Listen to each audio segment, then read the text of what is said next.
মিটফোর্ডে নৃশংস হত্যাকাণ্ডের প্রতিবাদে রাজধানীর বায়তুল মোকাররমের সামনে বিক্ষোভ করছে জামায়াতে ইসলামী। এই নিয়ে আরো জানাতে যোগ দিচ্ছেন সহকর্মী মামুনুর রহমান। মামুনুর, কখন থেকে এই বিক্ষোভ চলছে আর বিক্ষোভে কি দাবি জানানো হয়েছে?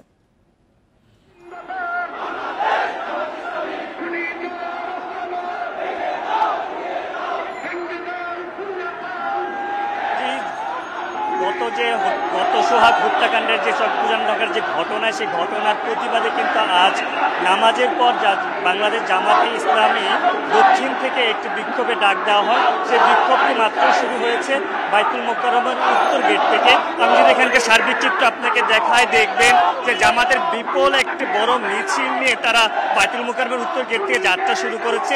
এই যাত্রাটা তারা শাহবাগ গিয়ে আবার প্রদক্ষিণ করে বায়তুল মোকাররমে এসে সেই স্বর কথা রয়েছে।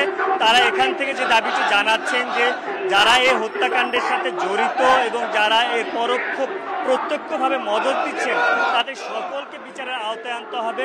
তাছাড়া এরকম প্রায় সময় যে অনাকাঙ্ক্ষিত ঘটনা ঘটে, যাদের মদতে কিভাবে তারা প্রতিবারই ছাড় পেয়ে যাচ্ছেন এবং বিভিন্ন দল থেকে তাদের বহিষ্কার করা হলো, পুনরাবৃত্তি কেন ঘটছে, সেই সব বিষয়ে কিন্তু তারা এই জামাতে ইসলামী নেতাকর্মীরা প্রশ্ন রাখেন। তারা বলেন যদি এর কঠিন বিচার না হয় তাহলে এইসব ঘটনা কিন্তু বারবারই ঘটতে থাকবে। তাই তারা বলছেন যে এর দ্রুত একটি দৃষ্টান্তমূলক শাস্তির আওতায় আনতে হবে, যাতে পরবর্তীতে কোনো নেতা কর্মীরা কোনো দলেরই যেন এমন নৃশংস হত্যাকাণ্ডের সাথে জড়াতে না পারে। তারা বলছেন যে হত্যাকাণ্ডটি ঘটেছে আসলে সেটা খুবই মর্মান্তিক ঘটনা। এমন হত্যাকাণ্ড তারা বলছেন বিগত কয়েক বছরে তারা হয়তো দেখেনি।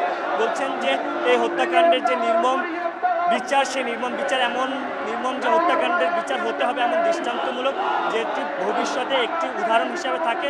ভবিষ্যতের কোনো দলের কর্মীরা নেতারা জানে এমন বিচারকাণ্ডের ফলে আর করতে সাহস না পায়, সেই দাবি জানায়। বায়তুল মোকাররম থেকে ছিল এই আমার কাছে সর্বশেষ।